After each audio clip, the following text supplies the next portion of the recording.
বলে বাবা আমাকে বাঁচাও, পৃথিবীর বুকে আমি একমাত্র বাবা। শুনলাম মিডিয়াতে বিভিন্ন লোক প্রচার করতেছে যে তোমার নাকি বিয়ে হয়েছে। তো আসলে এই বিষয়টা কতটুকু সত্য, যদি হইয়া থাকে কিভাবে হইলো, কারা করাইলো? গাজীপুরে সেই ইমামের মেয়ের মুখ থেকে জানা গেল চাঞ্চল্যকর তথ্য। আপনি শুনলে আপনার চোখ কপালে উঠে যাবে। অর্থাৎ ইতিপূর্বে কিন্তু আমরা সোশ্যাল মিডিয়ায় দেখেছি ইমাম কান্না করছে, তার বুক থেকে তার মেয়েকে নিয়ে যাওয়া হয়েছে, অথচ মেয়ের একটা ভিডিও ক্লিপ দেখা গিয়েছে যে তারা কোর্ট ম্যারেজ করেছে, বিয়ে হয়েছে, বাপ মা মেনে নেয় নাই, কিন্তু সেটাও নাকি মিথ্যা। মেয়ে এখন চাঞ্চল্যকর তথ্য দিলেন এবং সত্যটা তুলে ধরলেন। কেনই বা সে আগে বিভ্রান্তিমূলক কথা বলেছে এবং কোনটা সত্য কোনটা মিথ্যা এবং কেনই বা তাকে অপহরণ করা হয়েছিল, তার মুখ থেকে বিস্তারিত শুনবো। বিস্তারিত জানতে হলে সম্পূর্ণ ভিডিওটি কন্টিনিউ করতে হবে। তো সম্পূর্ণ ভিডিওটি দেখবেন এবং অবশ্যই ভিডিওটি শেয়ার করে দিবেন। আমাদের একটু খুলে বলো। তারা আমার ধরে নিয়ে প্রথমে তার বন্ধুর বাসায় রাখছে, সুমিতার বাসায় রাখছে। পরে সুমিতার বাসা থেকে আমার নিচে রাত্রে মাগরিবের দিকে একটা রিসোর্টে, পরে রিসোর্ট থেকে রাতে 10টার দিকে আরেকটা রেস্টুরেন্টে নিয়ে আইছি। পরে রেস্টুরেন্টে না আরো ওর বন্ধুরা অনেকেই, উজ্জ্বল, সুমিত, আরো এই যে পাপ্পু এও ছিল, আবার সুহান মনে হয় উকিলেই দিছে, এমনি বিয়ে পড়াইছে। আর সুহানের আব্বু ছিল, আরো বন্ধুরা ছিল। কাজী বইলে কোথায়? ছেলের যেটা ছিল বাচ্চু ছিল, আর কাজী বলতে পারি না, কোনো হুজুর কিছুই না, মানে ছেলেটা কাজী নাকি আমার সন্দেহ আছে। ওরাই বিয়া পড়াইছে, কবুল টবুল করে আছে। কিন্তু তারা তোমার ভয় দেখে জোর করা করাইছে। হ্যাঁ, মানে যদি কবুল না করো তাহলে এরকম মেরে ফেলবো, এরকম কিছু হুমকি দিছে। হ্যাঁ হুমকি দিছে। আচ্ছা, তোমার নাম কি? ফারিহা। তোমার বাবার নাম? হাদিউল ইসলাম। তোমার এলাকা? গ্রাম ময়মনসিংহ, গফরগাঁও, মশাখালী, গ্রাম বীরখারুয়া। মানে তোমরা বর্তমানে যেখানে থাকো? বর্তমানে মাওনা চৌরাস্তা, শ্রীপুর ফায়ার সার্ভিসের সামনে। আচ্ছা, তো আমরা তোমার একটা সাক্ষাৎকার দেখলাম বর্তমানে মিডিয়াতে, ঠিক আছে? তো এটা কি আসলে তোমার সাক্ষাৎকার? মানে ওই যে মিডিয়াতে যে কথা বলতে দেখলাম, এগুলো আমার ভয় দেখা বলাইছে, বলছে যদি আমি এগুলো না বলি তাহলে আমার আব্বুরে আমার বাইরে তা করে মেরা লাগবো। জোরপূর্বক তারা বলছে। তারপরে সেফরা লাগে আমি কথাগুলো বলছি। এই সাক্ষাৎকারটা কোন জায়গায় নিয়েছে তোমার কাছ থেকে? একটা নেওয়া হয়েছে থানার মধ্যে, আরেকটা নেওয়া হয়েছে বাড়িতে। একটা শ্রীপুর থানায় নেওয়া হয়েছে। আচ্ছা, তোমাকে জোরপূর্বক কি বলছি যে তোমার বাবারে মারবো, কি বলে হুমকি দিছে? যদি আমি তা করে না বাঁচাই, তা করে জেল থেকে না বার করি, তাহলে আমার আব্বুরে মেরা লাগবো, আমার ছোট ভাইরে মেরা লাগবো। এই বলে হুমকি দিছে না? হ্যাঁ, বা তুমি বলতে বাধ্য হইছো?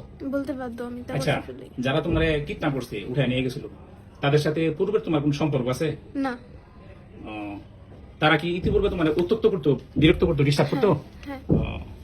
তাইলে শুনছি তোমারে এই পয়লা বৈশাখের সময় তারা উঠায় নিয়ে গেছে। এটা কি তুমি তাদের সাথে স্বেচ্ছায় গেছো, না তারা তোমারে উঠায় নিয়ে গেছে বিভিন্ন কায়দায়? তারা আমার উঠায় নিয়ে গেছে, চুরি ধরে নিয়ে গেছে। যদি আমি না বলি তখনই আমার মেরা লাগবো। আমি ভয়ে তাদের সাথে গেছি। আচ্ছা, রিস্কাওয়ালা যাতে না চাইলেও রিস্কাওয়ালারও ভয় দিয়েছে, যদি তারা নিয়ে না যায় তাহলে রিস্কাওয়ালাও মেরা লাগবে। রিস্কাওয়ালারে বই দেখেছি। এটা কারা কারা নিছে তোমারে? আবিদ, সুমিত, উজ্জ্বল। তখন তাদের কাছে অস্ত্র ছিল? অস্ত্র ছিল, কি কি অস্ত্র ছিল? ছুরি ছিল, বন্দুক ছিল। আচ্ছা, আচ্ছা, তারা যে আমরা মিডিয়াতে একটা কোর্ট ম্যারেজের কাগজ দেখলাম, তো কখন কোর্ট ম্যারেজ করছে, তারা কেমনে করলো এটা? আমি জানি না কোর্ট ম্যারেজ কেমনে করছে, আমি এগুলো কিছুই জানি না। তোমার সাইন স্বাক্ষর নিছে? স্বাক্ষর নিচে, তারা আমার জোরপূর্বক সাইন নিছে, তারা হাত ধরে আমার লেখাইছে। তাহলে তোমারে তারা যে কদিন নিয়ে আটকায় রাখছে, কোথায় কোথায় রাখছিল তোমারে বলতে পারো? প্রথমে মনে হয় তার নানুর বাসায় রাখছিল, পরে কই কই রাখছে এটা আমি চিনি না। চিনো না? ঘরের ভিতরে আটকায় রাখছে।